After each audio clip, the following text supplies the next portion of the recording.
Viewers, कैसे हैं आप सब लोग। आज के हमारे जो इकोनॉमिक्स के टॉपिक्स हैं वो हम कुछ बेसिक कॉन्सेप्ट्स कवर करेंगे जो हमारे इकोनॉमिक्स में मोस्टली यूज़ होते हैं। ये हमारी माइक्रो इकोनॉमिक्स में भी यूज़ होते हैं और मैक्रो इकोनॉमिक्स में भी यूज़ होते हैं। पहला हमारा कॉन्सेप्ट है जनरलाइजेशन का। जैसा कि आप जानते हैं कि इकोनॉमिक्स जो है हमारी डेली लाइफ की जो है वो यूज़ में आती है, और हम डेली लाइफ में हम जो भी करते हैं, परचेजिंग हो गई, सेविंग हो गई, सेलिंग हो गई, जो भी है वो हम इकोनॉमिक्स कहते हैं।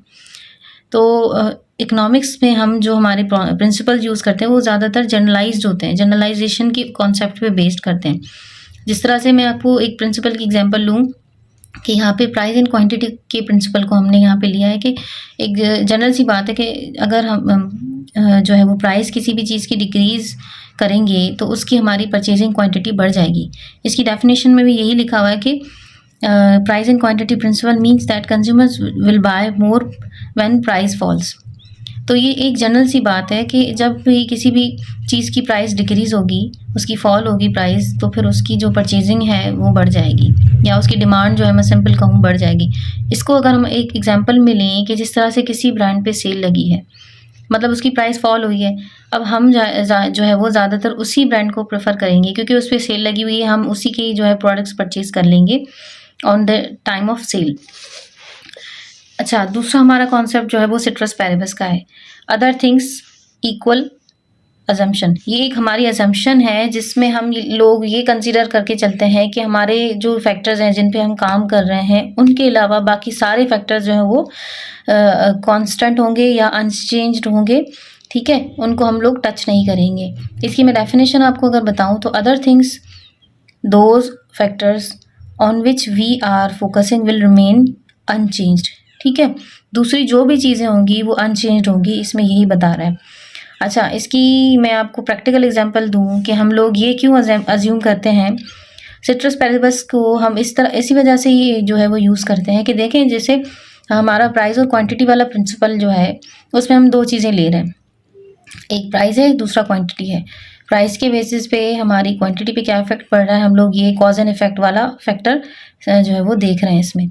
अगर हम ये देखें कि प्राइस के अलावा दूसरे फैक्टर्स भी क्वांटिटी पे इफेक्ट पड़ रहे हैं, तो फिर हमें जो है वो हमारा जो एक पॉलिसी मेकिंग है जो जिसमें हम सिर्फ प्राइस पे इंक्रीज़ और डिक्रीज़ करेंगे, वो हमारा बनाना बहुत मुश्किल होगा। मतलब हमारा ये मेन है, ये ज़रूरी है ये चीज़ लेकर चलना कि जो चीज़ हम जिस पे हम काम कर रहे हैं सिर्फ उसी के ही चेंजेस हम देखें, बाकी के चेंजेस जो है वो हम फिलहाल साइड पे कर लेंगे। जैसे क्वांटिटी पे दूसरे फैक्टर्स भी इफ़ेक्ट करते हैं, जैसे हो गया एनवायरमेंटल फैक्टर्स हो गए, कुछ इकोनॉमिकल सिचुएशंस हो गई, कुछ जो है वो बंदे की लाइक्स एंड डिसलाइक्स हो गई कि भाई कोई पर्टिकुलर ब्रांड उनको पसंद नहीं आ रहा, भले फिर उस पर सेल लगी, उसकी प्राइस कम हो जाए तो वो बंदा परचेज़ नहीं करेगा। ठीक है, उसकी परचेजिंग पावर आ गई। ज़रूरी तो नहीं है कि हर बंदा ब्रांड अफोर्ड कर सके, भले फिर उसकी प्राइस इतनी भी कम है लेकिन फिर भी उसकी अफोर्डेबिलिटी में नहीं आ रही या उसकी इनकम जो है उसको अलाउ नहीं करी, तो वो परचेज़ नहीं करेगा। तो ये दूसरे फैक्टर्स हैं, लेकिन हम इस चीज़ को नहीं कंसीडर कर रहे हैं। हम सिर्फ प्राइस को ही कंसीडर कर रहे हैं कि कितना % प्राइस इंक्रीज़ और डिक्रीज़ हुई और उसके बाद क्वांटिटी पे क्या इफेक्ट पड़ा। इसी चीज़ की अजम्पशन को सिट्रस पैरेबस कहते हैं। ठीक है, अच्छा, हमारा जो दो कॉन्सेप्ट हो गए, उसके बाद हमारे जो इकोनॉमिक्स हैं उसमें कुछ एलिमेंट्स हैं जिसके बेसिस पे हम इकोनॉमिक की पॉलिसीज़ बनाते हैं। तो एक हमारा है पॉजिटिव इकोनॉमिक्स, दूसरा है नॉर्मेटिव इकोनॉमिक्स। पॉजिटिव इकोनॉमिक्स पहले मैं आपको एक्सप्लेन कर दूं। पॉजिटिव इकोनॉमिक्स जो है वो ज़्यादातर थ्योरेटिकल बेस्ड हमारी स्टेटमेंट्स होती हैं, इसमें जो है हम डिस्क्रिप्टिव बेस्ड जो है जजमेंट्स देते हैं, फैक्ट्स पे जो है हम काम कर रहे होते हैं, कॉज एंड इफेक्ट्स देख रहे होते हैं, और हमारी जो होती है वो इसमें ज़्यादातर थ्योरीज जनरेट होती हैं और हम इस पे जो है ना व्हाट पे फोकस करते हैं। ठीक है, कि कौन सी चीज़ क्या है, और हमारा यहाँ पे वो हाइपोथेसिस जो है वो जनरेट होती है और साइंटिफिक एनालिसिस होते हैं इसमें।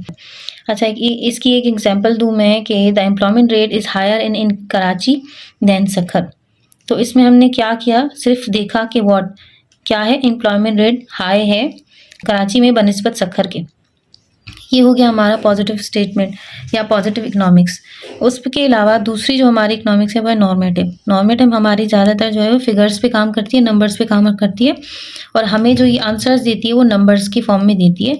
ठीक है, और ये आगे कि ये पॉजिटिव इकोनॉमिक्स को सपोर्ट करके चल रही होती है। हमारी जो थ्योरी यहाँ पे जनरेट हुई है पॉजिटिव इकोनॉमिक्स में, वो हम नॉर्मेटिव में जो है नंबर्स के थ्रू सपोर्ट कर रहे होते हैं, एक्सप्लेन कर रहे होते हैं। वैल्यू बेस्ड जजमेंट होती है, मतलब नंबर्स के बेसिस पर हमारी जजमेंट्स होती है। ये जो है मैंने आपको जैसे बताया पहले, पॉजिटिव इकोनॉमिक्स को वो करती है, सपोर्ट करती है, क्योंकि हम पॉलिसी बनाते हैं पॉजिटिव इकोनॉमिक्स में, लेकिन उस पॉलिसी में जब हम नंबर्स लेकर आएंगे तो हमारी वो ज़्यादा ऑथेंटिक हो जाएगी, क्योंकि हमारी जब नंबर्स आएंगी तो हमें क्लियर पिक्चर नज़र आ जाएगी, और वो सिर्फ नॉर्मेटिव इकोनॉमिक्स को यूज़ करने के बाद ही पॉसिबल है। हमारा जो ज़्यादातर फोकस होता है वो ये होता है कि व्हाट शुड बी, ठीक है, व्हाट आउट टू बी, इसमें इस पे फोकस होता है हमारा। जैसे मैं आपको एग्जांपल दूं कि France out to undertake policies to make its labour market more flexible to reduce unemployment rate, ठीक है। इसमें ये कह रहा है कि फ्रांस जो है अपनी पॉलिसीज़ को थोड़ा सा देखे और उस तरह से डिज़ाइन करे, कुछ इस तरह से लेबर मार्केट को फ्लेक्सिबल करे कि जिसकी वजह से अनएम्प्लॉयमेंट रेट जो है वो डिक्रीज़ हो जाए उनका। हमने पिछली पॉजिटिव इकोनॉमिक्स में ये तो बोल दिया था कि कौन सी चीज़ क्या है, मतलब कराची में एम्प्लॉयमेंट रेट ज़्यादा है, सखर में कम है, लेकिन हमने नॉर्मेटिव में ये देखा कि पॉलिसी मेकर्स को क्या करना चाहिए, ठीक है। अपनी पॉलिसी में फ्लेक्सिबिलिटी लेकर आनी चाहिए, मार्केट में फ्लेक्सिबिलिटी लेकर आनी चाहिए, ताकि उनका अनएम्प्लॉयमेंट रेट जो है वो कम हो जाए।